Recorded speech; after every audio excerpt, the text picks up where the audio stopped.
6,000 করে। এটা 480, এটা হচ্ছে 400। পাহাড়ি কলা।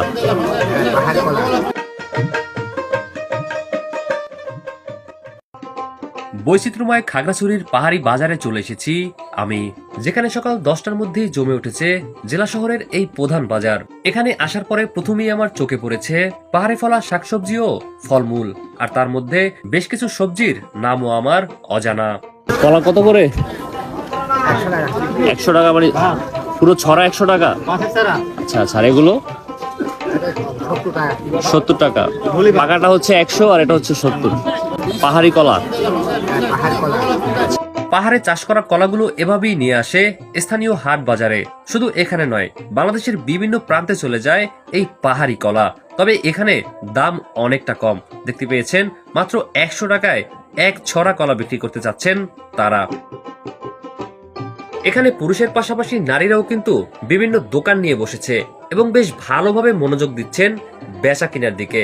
হয়তো অনেকে নিজের দোকান বা অনেকেই স্বামীর কাজে সাহায্য করছেন এই বাজারে এসে। কেজি হিসাবে বিক্রি করে থাকেন? আচ্ছা, কোয়া শামুক আর হচ্ছে গেজি শামুক, রেজি শামুক পাথর থেকে আর কি নিয়ে আসা হয়েছে। বন্ধুরা, পাথর থেকে সংরক্ষণ করা এই শামুকগুলো বিক্রি করা হচ্ছে খাগড়াছড়ির এই পাহাড়ি বাজারে, যেটি পাহাড়িদের বেশ পছন্দের খাবারের তালিকার মধ্যে একটি।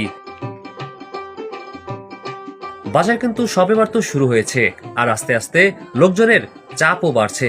তবে এখনো অনেক কিছু দেখানো বাকি আপনাদেরকে। এছাড়াও পাহাড়িদের ঐতিহ্যবাহী খাবার থেকে শুরু করে এখানকার আরো বেশ কিছু হাট ভিজিট করা বাকি রয়েছে আমাদের, আর সবকিছুই ঘুরে ঘুরে দেখাবো আপনাদেরকে। হচ্ছে এগুলোর নাম কি? তামাক। ও আচ্ছা আচ্ছা, তামুক। ও আচ্ছা আচ্ছা, তামুক কত করে? দাম কত? 300 টাকা কেজি। কেজি, আচ্ছা আচ্ছা। বন্ধুরা, এগুলো হচ্ছে তামাক, আর বিভিন্ন কোয়ালিটির তামাকও বিক্রি হয়ে থাকে খাগড়াছড়ির এই হাটে। বাজারের এই অংশে বিক্রি হয়ে থাকে পোশাক।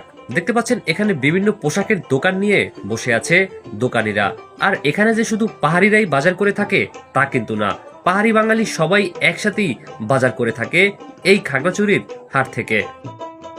এবার আমরা হাটের এমন একটি প্রান্তে চলে যাব যেখানে যাওয়ার পরে আপনারা অবাক হয়ে যাবেন। বলতে গেলে পাহাড়ি বাজারের আকর্ষণীয় জিনিসপত্রগুলোই রয়েছে সেই প্রান্তে। তো আমরা যাচ্ছি আপনাদেরকে নিয়ে সেখানে।